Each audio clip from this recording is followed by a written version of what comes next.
자, 우리 8번째 챕터 기술 능력까지 이제 왔네요.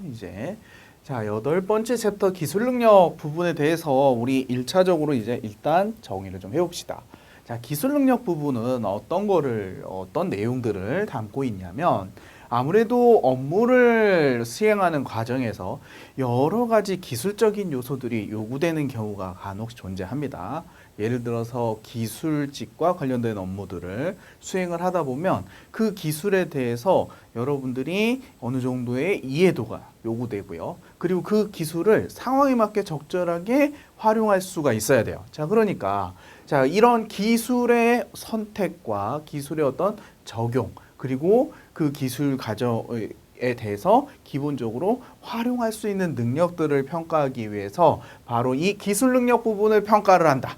자, 이렇게 보시면 되겠습니다. 아무래도 이 기술 능력 부분은 우리 기술 영역이라는 부분에 기술 능력이라는 영역의 특성상 결국에 기술적인 요소가 가미될 수밖에 없는 특징을 가지고 있어요. 자, 그러다 보니까 어떤 영역 쪽에 좀 한정이 되어 있다. 기술직 채용에 조금 더 특화되어 있는 구간이다라고 보시면 되겠습니다. 자, 그래서 기술직 채용 과정에서 지역기초 능력을 평가를 할 때 그 어떤 기술의 어떤 적용이나 선택 부분에 대해서 이 직무에 어떤 지원한 지원자가 그 이 기술의 선택들을 적절하게 하는지 이런 것들을 판단하기 위해서 시험 문제를 출제를 하는 거죠. 자, 그러니까 아무래도 이 부분은 실무적인 부분을 직접적으로 내기보다는 모듈에 입각한 내용들을 주로 출제를 하고요. 자, 특정 기관에 따라서는 이 기술 능력 부분을 살짝 변형시켜서 사용하는 기관도 있습니다. 대표적으로 뭐 한국전력공사 같은 기관인데 이 한국전력공사는 이 기술 능력 파트 부분을 어떤 식으로 활용하고 있느냐? 실제 전공 부분으로 시험 문제를 출제하는 이런 좀 특수한 변형 자체를 진행을 하고 있죠. 자, 그래서 그런 것들을 보면 이 기술 능력 부분은 어쨌든 크게 우리 시험 문제로 출제가 됐을 때 뭐 우리가 흔히 모듈형 문제의 출제 비중이 어느 정도 예측이 되고요. 자, 그리고 이 모듈형 문제가 출제되지 않는다라고 하면 전공과 연계된 문제가 출제될 가능성이 어느 정도 있겠죠. 업무적인 부분과 연계된 전공이라고 보시면 됩니다. 자, 그러니까 상대적으로 흔히 직무수행 능력 쪽을 따로 평가를 진행하는 기관에서는 이 기술 능력 부분을 보통 이제 모듈형으로 처리를 하는 형태로 진행할 가능성이 좀 있고요.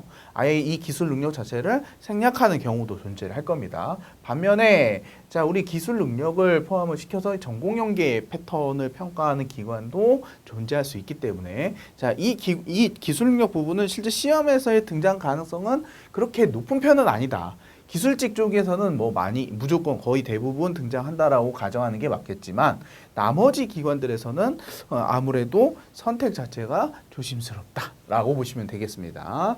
자, 그래서 이 기술 능력 부분 앞서서도 얘기했다시피 어떤 도구라든지 어떤 수단을 이용을 해서 무언가를 조작하거나 혹은 무언가를 사용하는 이런 기술적 요소와 관련돼서 뭔가 그 기술을 정확하게 어떤 원리로 그 기술이 적용되는 부분인지 이해를 하고 그 기술에 대해서 지금 상황에 맞게 적절하게 선택을 해서 그 기술을 적용하는 이런 일련의 기술 적용 과정을 이 기술 능력이 평가를 하고 있다는 거 기억을 좀 해주시길 바라겠습니다. 아무래도 그러면 자연스럽게 이 기술 능력은 어떤 기술적인 이해 그리고 기술적인 선택, 기술적인 적용 이 부분이 하나의 섹션으로 구분이 될 거고요. 자, 기술의 이해와 관련된 부분은 원리적인 부분들을 접근을 시키는 형태가 될 거고 기술의 선택이나 적용은 여러분들이 상황에 맞게 적절하게 이 대처나 어떤 조치를 수행을 하는지에 포커스를 맞춰서 우리 평가가 진행이 될 수 있다라고 보셔도 되겠네요.